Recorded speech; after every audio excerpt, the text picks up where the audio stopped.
Hello, Lost River Lions. I'm so excited that I have the opportunity to read another chapter of The Mouse and the Motorcycle with you today. I hope that you've enjoyed this book so far. If you have not kept up, that's okay. Go back to the site and listen to the other recordings of the chapters, and that way we can all finish this book together. We have some really fun activities planned for when we do finish the book. So, chapter 11 is what I'm going to read today, The Search. I have to go out into the hotel, Ralph informed his relatives. I've got to help the boy. Oh, no, not out into the hotel, cried Ralph's mother. Not while the housekeeper is looking for mice. If you're seen, we'll all be in danger. I'll be back before dawn, said Ralph staunchly. I must go. Don't try to stop me. See here, my boy, aren't you being a bit dramatic? Asked Uncle Lester. Whoever do you have to go out into the hotel for? To pilfer a pill, said Ralph. An aspirin tablet. His answer was dramatic enough even for Uncle Lester. His entire family stared at him in disbelief. Not an aspirin? Not after his own father had been poisoned by one of the dread tablets? An aspirin? Ralph's mother gasped. No, Ralph, not that. Anything but that. It's the only way. Ralph stood tall and brave. The boy has a fever, and he needs an aspirin. I'm going to find him one. Oh, Ralph! His mother hid her face in her paws. But Ralph, quavered Aunt Sissy, remember your father. You can't carry an aspirin in your cheek pouches. It would poison you. How could you get one here? I'll find a way. Ralph was outwardly steadfast in his determination, but inside he wondered how he could manage to get an aspirin into room 215 if he did find one. Roll it, perhaps? Ralph, stay here, pleaded his mother. You're too young. Let your Uncle Lester go. Well, now, let's talk this over, said Uncle Lester. I'm not too young, and I haven't a moment to lose. Ralph, who was really frightened by what he was about to do, also enjoyed the drama of the moment. Goodbye. I shall return before dawn. Ralph, promise me you'll be careful, pleaded his mother. Promise me you won't climb into suitcases like your Aunt Adrienne. Ralph's Aunt Adrienne, who liked nice things, had climbed into a suitcase to examine a nylon stocking. Someone had closed the suitcase, and Aunt Adrienne had never been seen again. It was hoped she had been carried away to a life of luxury. Promise me, Ralph, cried his mother, but her son was already on his way out the knothole. Ralph scurried across the carpet of room 215, flattened himself, and squeezed under the door. Once out in the hall, his courage ebbed. The aspirin tablet seemed a very small thing to find in such a vast place. It would be much easier to find the motorcycle. No, Ralph thought, I must not even think about the motorcycle. Ralph began to feel pretty small himself, much smaller than he had felt during his show of bravery back in the mouse nest. Down in the lobby, a clock struck 1. There was not a moment to lose. He ran to the next room, squeezed under the door, and searched under the beds and dresser while the two guests slept soundly. All he found was a bobby pin.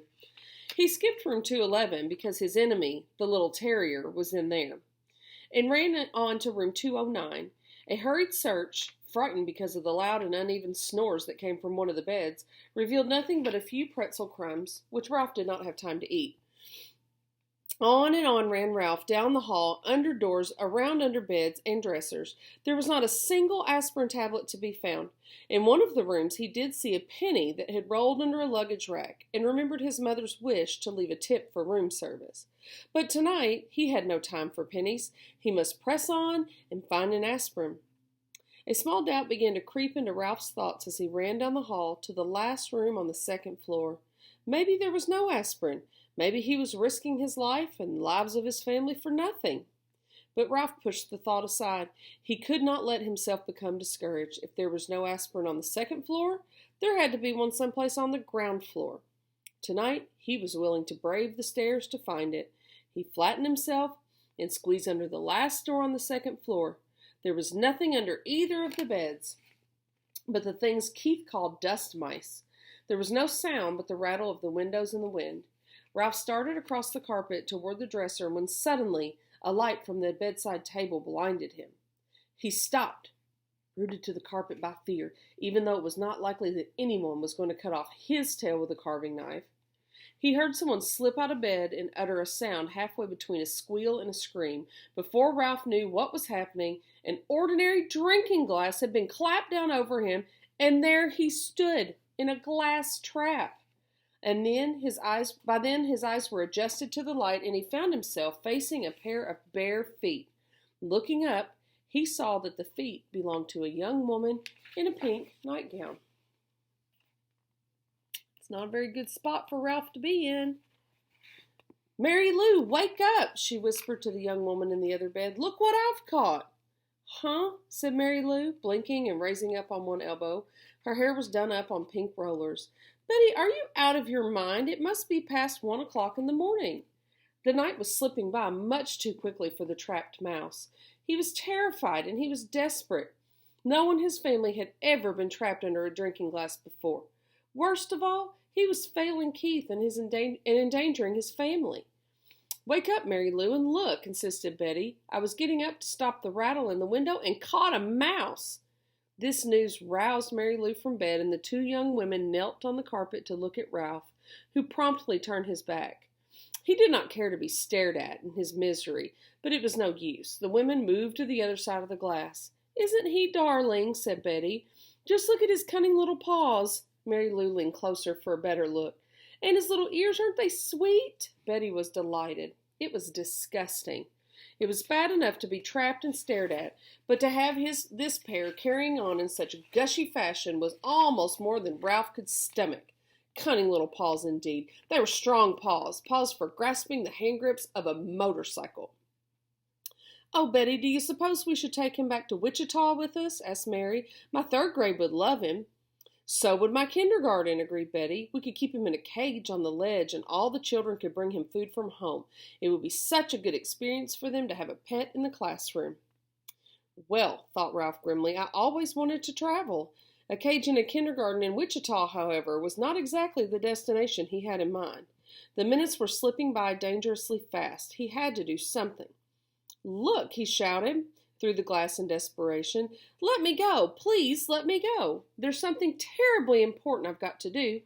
"He squeaked," marveled Betty. "He's adorable," squealed Mary Lou. It was no use. Young women could not speak his language. Ralph was in despair. He thought of Keith tossing feverishly in the bed and his family huddled in the mouse nest waiting for his safe return.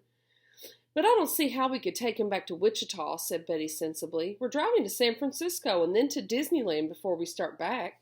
How could we carry him thousands of miles?" The two teachers looked thoughtfully at Ralph, who knew his fate depended on their decision. Was he to be carried to Disneyland and eventually to a ledge in a kindergarten room in Wichita, or would they let him go?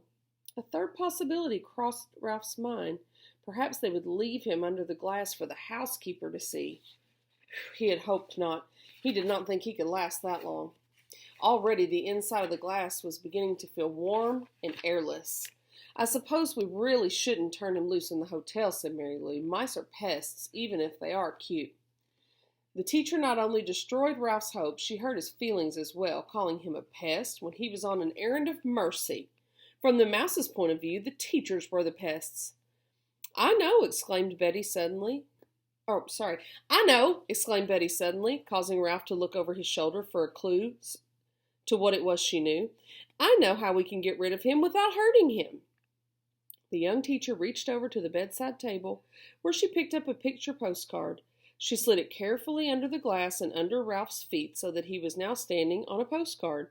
He noticed the picture was of a giant redwood tree, the same postcard all travelers bought when they came to California. "Now what are you going to do?" asked Mary Lou. "Watch." Betty carefully lifted the postcard, Ralph, and the glass and walked across the room. Even though he knew it was useless, Ralph scrabbled around in his tiny prison. He was afraid she was taking him toward the wash basin. He had heard of mice being drowned by people who did not like traps. The teacher walked not to the wash basin, but to the open window. She held Ralph across the sill, removed the postcard from the glass, and gave it a little jerk that shook Ralph off into the vines that grew up the side of the building. "There," she said, and closed the window, leaving Ralph clinging to a vine high above the ground. Okay, that's all of Chapter 11. I hope you enjoyed. We hope to see you soon. Keep reading. Let us know what you think of the book. Bye.